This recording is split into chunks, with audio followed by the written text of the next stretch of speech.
Hello and welcome to Beyond the Noise, the podcast series from PRWeek. I'm John Harrington, the editor of PRWeek UK. It's the first podcast of the year, of course, so Happy New Year to you all. I hope you had a lovely break. Before we start, I wanted to alert you to PRWeek's new People and Places Awards for 2025, which honours the industry's best workplaces and individuals. The final deadline is 16th of January, fast approaching, so get those entries in. Visit prweekpeopleandplaces.com for more. Okay, today we're looking at predictions for 2025. I'm delighted to welcome two agency bosses to give their thoughts. Jo Grierson, Managing Director at MSL UK, and Warren Johnson, Founder and CEO at W Communications. Hello to you both. Happy New Year. How are you? Hello and Happy New Year to you, John. Good to see you. You well? I am very well, thank you. Good. Hello, Warren. Good to see you, John and Jo. Yeah, I'm feeling great after a very well-rested Christmas. Good stuff. Glad you had a good time. Any sort of resolutions you'd like to share or any... Jo is just sharing one now. Go for it. I wasn't just showing one out. I'm not one for a big one for resolutions, but I am going on holiday next month, so less chocolate and obviously no booze. Fantastic. Well done. Good work. So, before we get on to predictions, I thought we could start by, start of the year and all that, discuss your sort of priorities for your own businesses over the course of this year briefly. What's at the top of your to-do lists, would you say? I had some really good thinking time, actually, so over Christmas, and I spent a lot of time mulling over work. So my to-do list is relatively short. Last year, we won so many great clients, and I think the thing I'm really excited about on behalf of the industry is the opportunity, breadth of services that we can now sell our clients. So I think number one on my to-do list is really look to how we build out our clients, build out our relationships, but really radically increase the services that we provide to them, everything from SEO through to corporate, through to sponsorship. So I'm super excited about that. And then I think for us, expanding more internationally is going to be really critical. And I probably speak for a lot of the, certainly the independent agencies, where I think you'll see a lot more international openings. I think the only sort of damp squib to my enthusiastic start to New Year's, I think the UK still looks pretty flat. We're seeing, so much growth in Asia at the moment. And I think, love him or hate him, the sort of Trump bounce in America is going to be, make America awash with cash. So our New York office is sort of braced for a lot of growth there. Right. Well, thank you. And Jo? So we had a crazy busy Q4 with lots of big new business wins, like San Miguel. And we also had a really good win. We competitively pitched for a global additional piece of Puma work. And in the good old-fashioned days, the client rang us the very same day to tell us we won it, which doesn't happen. I don't know if you're experiencing that, Warren. We've got other pitches. You could be 3 months down the line, you still haven't heard. So for me, recruitment's a big thing. It's the first thing on the list. We need to recruit at all levels to fulfill some of those new business wins. Great. Well, sounds very positive. So good stuff. So let's go and get into predictions then. I thought I'd start by looking at the agency model. And Warren, you're talking just now about some of the ways you see your business evolving and adding new services. I mean, in general terms, how do you think agencies will evolve and in what ways as clients look for new priorities? And do you think sort of cost pressures will force some changes in some respects? Yeah, I mean, look, I think that there's such a kind of changing of the guard at the moment in terms of the agency landscape, the media landscape, consumer behaviour, that there's no one answer or handful of playbooks that solve the traditional problems of how do I promote my brand, how do I sell more stuff? And there's almost an infinite amount of answers now. And I think that presents huge opportunity. But as a result, I think the old idea of having traditional PR teams and traditional corporate teams is sort of long gone. And I think those that can be super agile and buy in a sort of very fractional way, which is a word I derided 18 months ago and I'm now fully embracing. The amazing kind of freelance and consulting talent that seems to be awash in the market at the moment, the more you can start to assemble really unique bespoke teams for clients, I think you can offer better value and still keep your margins quite high. I totally agree. It's slightly different from a holding company point of view because we can do that talent picking across our group companies. And I agree with Warren that the level of consultancy and bespoke matching of teams to clients is the way that it's moving. Moving on to another big trend we saw last year in the industry is mergers. I mean, obviously, the coming together of BCW and Hill & Knowlton to form Burson, and the massive news last month of the Omnicom IPG merger that's likely this year. I mean, given the state of the market, are you seeing that mergers of PR agencies are inevitable this year? And why do you think that would be if you do think that? So I'm going to answer slightly differently. For us, it's an opportunity, obviously, because, whilst those mergers, they're just being distracted, sort of focusing on getting efficiencies and lining up, and clients might be a bit unstable. We've got our ducks in a row. So it's an opportunity for us. And also, I think there'll be more talent out in the market. on the back of mergers. So whether there'll be more, I don't think there'll be this year another big one like that, because who would it be? Well, I've got a few ideas, but I'm not... Spill, John, spill! No. Well, last year I predicted there'd be a big agency merger in my sort of 24 predictions for 2024. And there was, but I was thinking of a different one. So I think that one will happen this year. So who do you think it's going to be this year? Well, I don't want to say because I might get in trouble.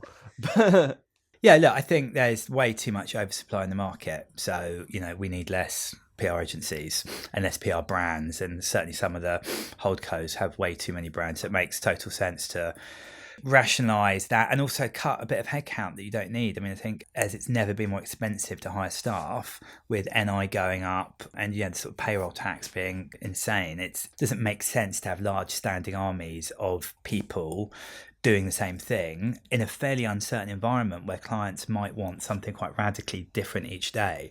And so I think that the more, whether it's an independent such as myself or a big holdco, the more agile you can be, the better. And the last thing you need to have is vast armies of quite often quite mediocre talent. I don't think we'll see any holdcos merging, but obviously they are merging to reduce headcount, reduce brands, sharpen up what their offers are. So I think we'll definitely lose a few more kind of legacy brands within the holdcos.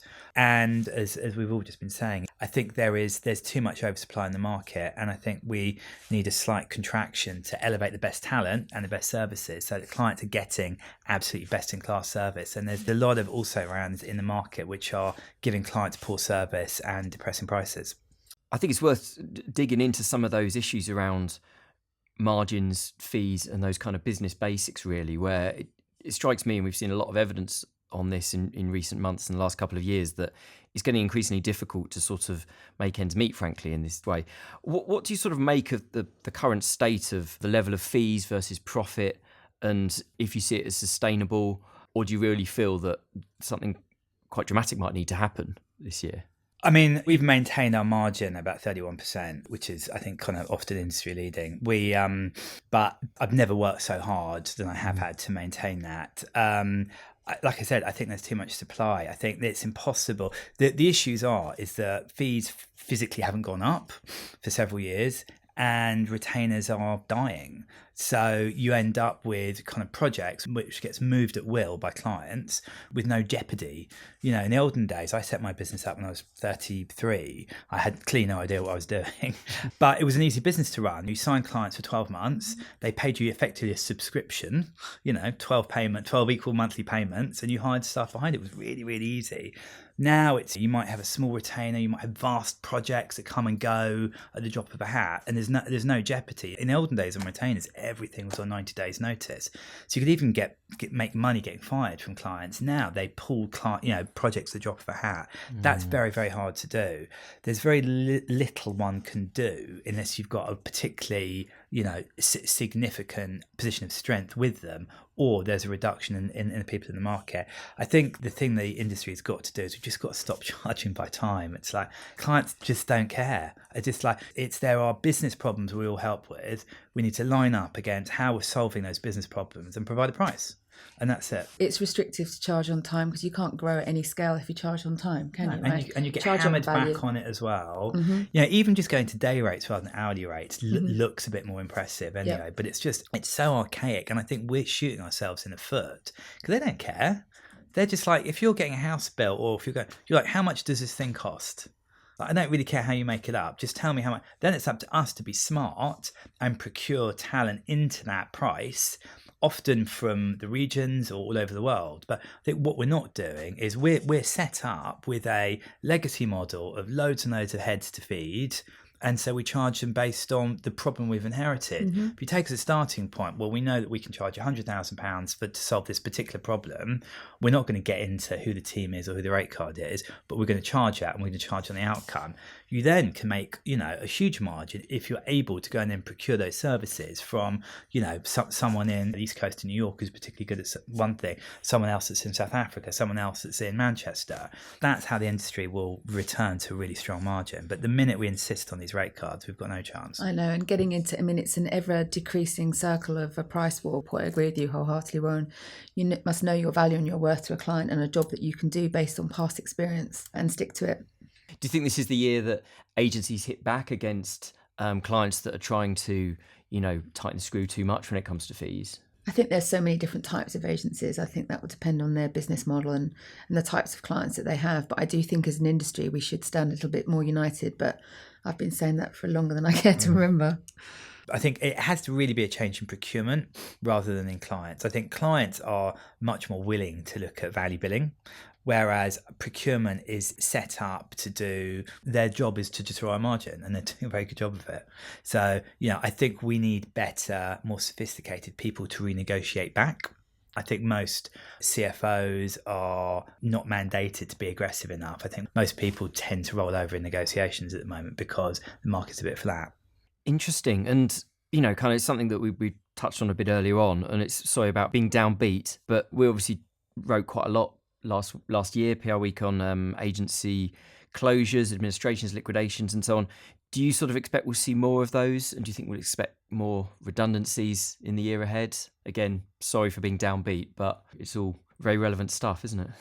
I think so. I think it depends which sectors you're exposed to. I was talking to a friend last night who runs a fairly large hospitality group, and not huge though, and they have to find an extra £1.5 million a year in revenue just to stay still, just based on the increase in minimum wage and NI. So, certainly if anyone's got particular exposure to hospitality, the chances are that they're going to struggle. And certainly PR, or the more traditional element of PR, is going to be something that gets cut immediately. There'll be other sectors I think will do particularly well. So I think it will be less sort of broad brushstroke and more very, very, in the same way that the sort of consumer tech sector got hit very badly a couple of years ago. But I think you'll see pockets of problems rather than blanket problems. And there could be hope. If there's redundancies and you've got freelance experts, to the point Warren was making earlier about pulling on people that have expertise in a certain field, and clients buying on value and project basis, there could be a symmetry to it. Do you think we can expect to see more agencies insisting their staff go to the office more often? I'm being quite public about, I'm 5 days in the office myself. I got into PR because I like the people in it and I like working. And the idea of working from home fills me with horror, which, it was during lockdown. So we've been 4 days from off the bat. I'd like to get it up to 5. I think that's too much of a battle to have. But look, I think as Jo's really well put, it's horses for courses now. I think it's settled down into not one size fits all. It's like, if you're maybe a bit more ambitious, you really like the hustle, you like getting really stuck into new business, you want to learn new things, be really pushed, clearly going to the office more often is good for you because you can learn more.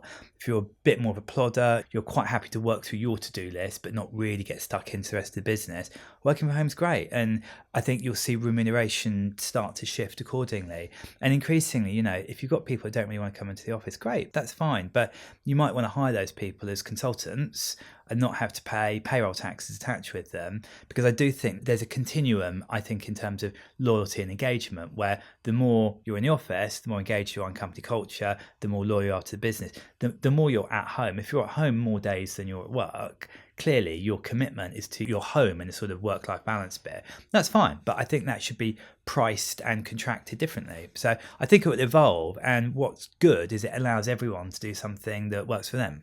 Interesting. Do you feel that among employees there's more of an expectation now that they will be required to go in more often? Is that something that's changed in the last year or two, would you say? I actually don't know, but I think the generation that came out of COVID, or the generation that are entering the workforce now, have got no benchmark. So it's quite hard for them to work out what's right and what's wrong.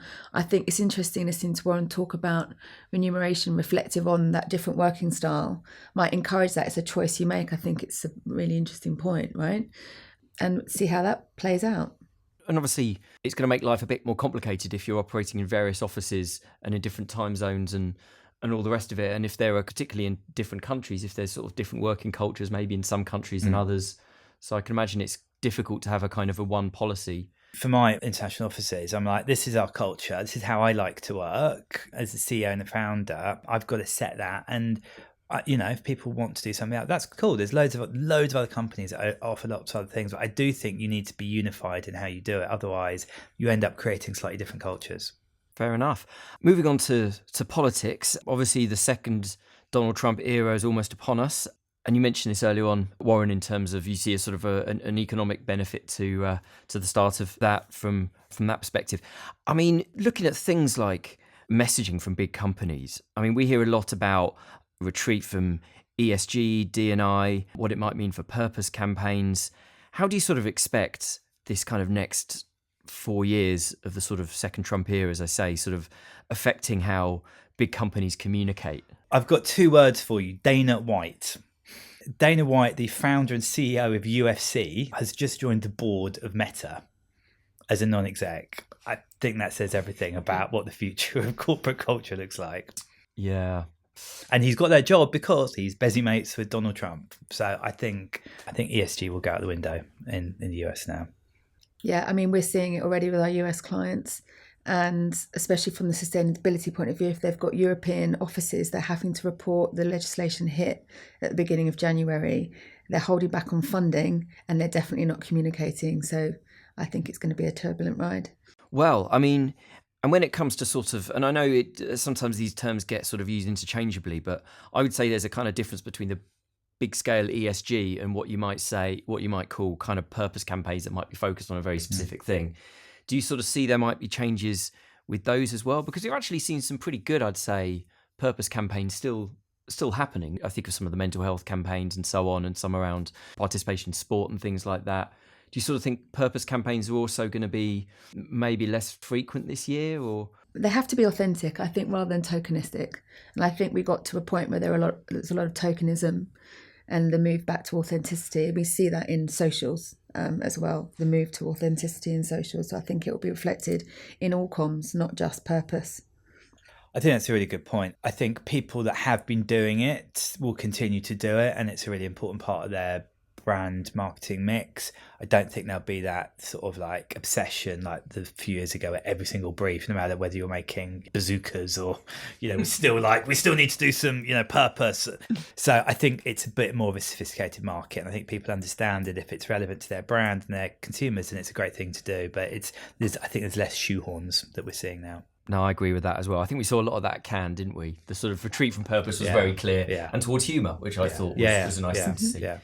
Onto social media then. I mean, it's still unsure at the moment whether the US will definitely ban TikTok, but it does look like a distinct possibility. We're having the age restriction laws around social media in Australia. I mean, what do you think is going to happen with social media this year? Can we expect more regulation? And how closely do you think brands and the comms industry needs to be treating this as a priority? I mean, the brands that are heavy on TikTok should be looking at what the alternatives are quickly, whether that's a jump over to YouTube or Insta Reels. I don't know whether it's another platform, who knows, but they need to have a plan in place. And as for whether there should be more legislation in the UK, I don't think that's going to be coming this year, but you've got some quite active consumer groups around mobile phone, smartphone age restrictions, which will probably end up having quite a powerful voice. So they'll be in the telco industry, networks, and for handset providers, they'll need to look at that, and brands that use those.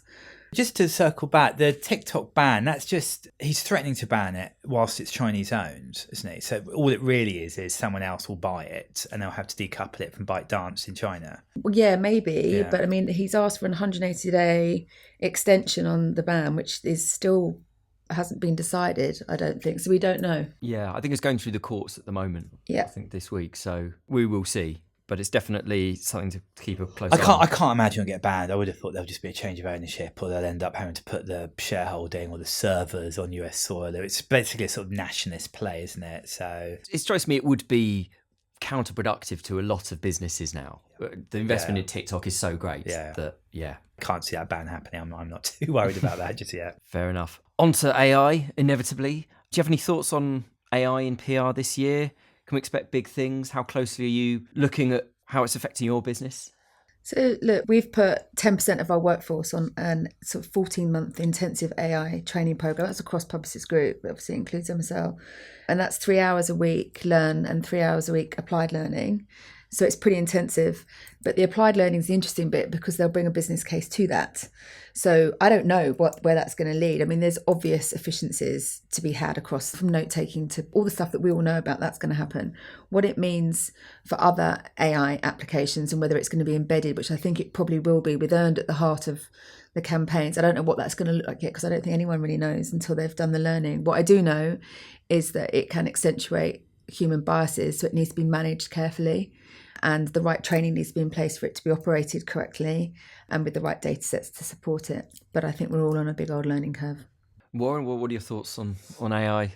Yeah, I would agree with that. I mean, I think at the moment, this year in particular, I think the most applications are less for our clients and more for us in terms of running our business better, more efficiently. It's been really interesting to see how you can use it to scale the creative process really quickly and start to build up a wider bank of ideas or almost takes on different ideas. So you can start to optimize or tweak the same idea, but for slightly different audiences or slightly different media.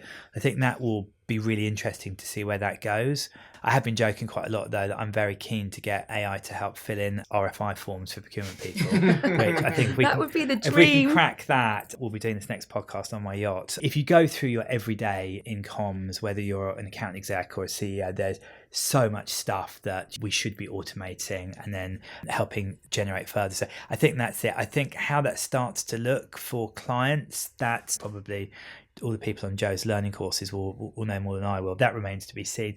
I think the other inevitable advantage to our industry is the level of funding for just anything AI pizza, AI kittens, just anything with AI in. There'll be billions and billions and billions of pounds all bet on the next big thing. It'll be another .com boom. So I think we should all benefit from that significantly because they're all going to need comms professionals. So as a minimum, even if we are not adopting, and we're very good at not adopting as an industry, even we will benefit significantly from all of the funding that comes into it. So moving on to a few other things. I mean, one thing that, we've done a lot of kind of looking back at 2024 pieces in PRWeek recently. And one thing that sort of cut through for me was the way that sort of authenticity, and I know it's a very overused word, was kind of coming through a lot more than ever it felt in consumer campaigns particularly. I mean, you think of like the classic one, Charlie XCX's sort of Brat Summer, even through to things like the Gen Z Writes the Script sort of series of lo-fi social videos rather than big budget content. And then outside of kind of pure consumer PR, things like the Alan Bates' really authentic campaign against the post office. So it feels like this is something that is grabbing people's attention in lots of different ways. Do you sort of expect this kind of trend will continue? Is the sense that like slick comms and the sort of hi-fi stuff maybe is of less interest and is gaining less traction? Yeah, I think so. I mean, I think what's interesting is that as the way all trends work, they always counterbalance what's come before. So we've had an era of Instagram imagery, the opportunity, visual apps that can make everything look incredible. Frankly, AI, so all of those types of things, we're going to crave more and more like clearly visible human, almost things with typos in, so it feels authentic and real, but actually made by a human. And I think increasingly we're going to want that sort of made by a human rather than made in America or made in Great Britain. You want made by a human. I think we'll crave that. And so I think AI will clearly have a really important part, but with the rise of that, there'll be a counter trend elsewhere and things like that. Everything from, I think you've hit some really good examples, but I think even down to CEOs and having to use, rather than set piece press conferences, starting to have maybe slightly rawer video. I'm not suggesting every CEO goes onto TikTok, but that's sort of the direction of travel you want to get to. You want to see who these people are that are running huge companies or creating policies or things that are actually affecting our lives. Totally agree. And we see it a lot with brands, social platforms. They want to hear from the employees, right? They don't want to hear from the brand sort of wanging on about what they think is right in culture, whatever it might be. Currys did a really good, Currys sort of led the way a little bit in the summer when they started their social comms with their employees, doing little skits on the back of what was trending on that day, and it worked brilliantly for them. And we've seen more, especially from our employee branding clients, ask for more employee-led comms on their social channels. So I think we'll definitely see more of that because it's the actual people talking about what it's like to work for that company rather than the company having an opinion on something else. That's really interesting. And yeah, it feels like there's a bit of a tension really when it comes to the bosses of companies. On the one hand, you're exactly right. And there is that sense they want to sort of, people do want to know what they think if they're bringing in all of these new policies and they're bringing in all these new offers and whatever it might be. But then presumably there's still that nervousness about putting yourself out there. And then you're sort of, in a way, you've got the social media mob that can come and attack you and you can they risk putting your foot in it. So do you feel there's that sort of dilemma about how much to sort of put your head above the parapet? There's always that tension there with PR, isn't there? There's Yeah. always two sides to every story. So I think, and yes, I agree, there'll be some clients that are more, brands and businesses that are more brave than others, and ones that sort of follow the trend and the culture and the beat of the nation, and there'll be ones that will lag behind. So I'm here for the ones that are brave. Yeah, 100%. Warren, what do you think? Well, I'm here to clear up the mess from the ones that I agree, but I think that old sort of soundbitey, not really saying anything, I think it's relevant if you manage a very big PLC and anything you say is interrogated by the market. Other than that, I think it's quite an old world view. And I think we're seeing such a revolution in who consumers are and what they expect. And the brands that are exciting people and the CEOs are exciting people have an opinion.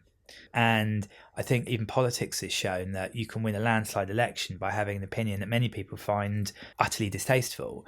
But it created a victory moment. And I think that we spent a lot of time worrying about like pissing off a few gobshites on Twitter, but actually there's a huge opportunity. There's a silent majority which actually do want to hear opinions, and I think people just need to be, to go back to Jo's point, a little bit braver and just not worry about a little bit of collateral damage, providing what you're saying is authentic and welcomed and interesting and entertaining. Just go back to your point about Cannes, I think the introduction of humour is a nice way of doing that, where if you can be a bit self-deprecating, it allows you to have an opinion and a voice without looking like you're trying to be too cool, and that's how you can get taken down. If you can acknowledge yourself and have a sort of a slight wry grin, I think that's quite an easy way to have a personality and not get hammered for it. Yeah, no, good point. Moving on to another topic, diversity and inclusion in the industry is, remains a very, very key area. I mean, do you sort of expect much notable progress in the coming year or so regarding, the industry's own diversity or relative lack of, or inclusion? What do you think is going to, if anything, going to happen markedly this year? I think it's got a real problem. I think that given the current jobs market, given the fact that, big businesses like Edelman are laying off staff again, I'm sure they're not the first, given the significant increase in starting salaries now for grads, and I would say with a number of exclusions, but I would say the relatively poor quality of grads coming through now, they're very expensive and hard to justify. And I think that's going to accelerate the problems of getting a more interesting blend of people into the industry, coupled with, and I've said this many times, the things I've learned from WX, which is our social mobility accelerator.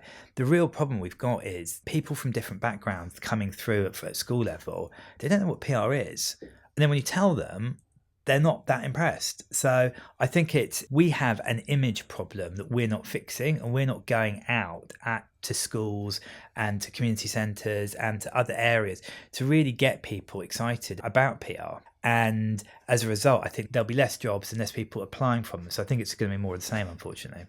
Yeah, I agree. And I think it's worse than that. I don't think enough's been done. I think the industry did a lot a few years ago, and I think we have got more people from different backgrounds and ethnic backgrounds and abilities, etc., in our industry, but I'm not sure that their lived experience is living up to maybe that of a white person's middle class, blonde lived experience, which is what PR is famous for. So I think an awful lot of work needs to be done now, and I think we need to really look at ourselves better. So what do you think will happen with wages this year? It's going to reduce jobs. It's really simple. It's like it will, there's a, I've got a degree in economics. Economics is very simple. You tax things you don't want people to do. So if you put a tax up on jobs, clearly government doesn't want us to hire people. So we'll hire less people. So there will be less jobs. It's not only those coming in, but it kicks everything else up. And just this slight increase in NI was already too high anyway. It's just too much. And at a point where, as an industry, we can sell expertise really well, but generalists, I think, are less saleable. Mm-hmm. So, which is why if you're putting together different consultants who've got day rates, you're sort of outside of that system. But basic salaries, I think there'll just be a fundamental migration from big headcounts, with very few, freelancers, consultants, through to smaller fixed headcount and a much bigger ecosystem, much greater experts that you can draw from that don't incur certain payroll taxes. And you can get better expertise on tap whenever you need it. And that's only happened recently because there's just been an explosion in very, very, very senior people who don't want big jobs anymore, client side and agency side, who are got unbelievable talent and expertise that for me as an agency head, I can buy in, 2 days a month or something, and the impact they would have is incredible compared to hiring some mid-level people. So I think the whole setup of the industry model will become much more dynamic, but I think that would affect wages. Yeah. You have to have an Oasis question. The biggest thing happening in 2025 is Oasis. Yeah. So it was last year was, Brat Summer. This is the summer of Oasis. I've made a prediction though about what will be replacing Brat Summer. Right. Like 25 predictions. Right. Brute Summer. Right. Okay.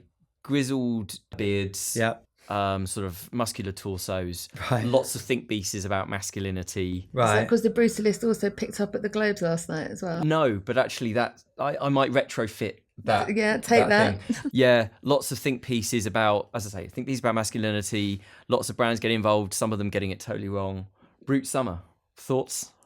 I like it. Thank you. Is this part of a John Harrington rebrand you're considering as well, though? Well, maybe. Is this, we're teeing this up? I might renew There's my... a fragrance deal in there as well, isn't there? Yeah, that's... Yeah.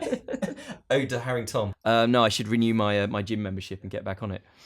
But yeah, a serious point about those zeitgeist trends, because they're going to be and I wonder if there is going to be something very specifically around Oasis, because you're right. I mean, huge. It's the biggest thing happening this year in British culture, because not just of them, but everything it stands for. It stood like, we're as a nation, we're really a bit pathetic at the moment. We're feeling sorry for ourselves. We've not got any mojo. We've got a new government in, everyone's really excited about. Now they're getting a kicking. It's just, and the swagger the Gallaghers have got was like, it was Cool Britannia. It was Liam on the cover of Vanity Fair. It was Noel in Towning Street with Tony Blair. It was something that our generation look back and go, that was fucking cool. And I think that spirit over the summer, I think will really elevate. It's almost like having a World Cup in England. It's that culturally important. That and the Women's Euros. Absolutely, yeah. So, optimistic about the summer? Let's end on an optimistic note. Yeah. I think there will be plenty of opportunities out there for taking advantage of all these cultural and sporting moments. I think so. No, I'm super, super excited about this year. Super Great. excited. Goals, Gallagher, Glastonbury. There you That's go. the summer. Awesome. The 3 Gs of summer. Brilliant. Well, so before we go, any other predictions? Any other sort of left field thoughts on how the year might pan out with the industry? I think Elon Musk will constantly keep us entertained throughout the whole year. Yeah, he probably will. Who's he going to pick a fight with next? Yeah. The question is, will X even still be a platform over the next 12 months? Well, it's a or funny will it one, just isn't turn it? into a weird, mad WeChat payments platform? I think it's there already, isn't it? It seems like it. Whenever I go on it, it's so much of Musk. Right. That I find it unbearable. But there's also this kind of strange thing where, in a way, it becomes more important because to the media, because it's kind of like that's the Musk Daily News. It's the Daily Musk News. ramblings. Yeah, basically. So Musky ramblings. the Musky ramblings. Yeah, Ode Musk. Yeah. Brute Musk. Brute Musk. That's all the time we have for today. Thank you so much, Jo and Warren. Really interesting thoughts, and I can't wait to see how the year does pan out and how much of it becomes true. We will see. So yeah, thank you very much. Thanks, you John. very much. And if you've enjoyed this episode, we'd love it if you could leave a review, please, wherever you access PRWeek's Beyond the Noise podcast. Thank you for listening. Until next time, goodbye.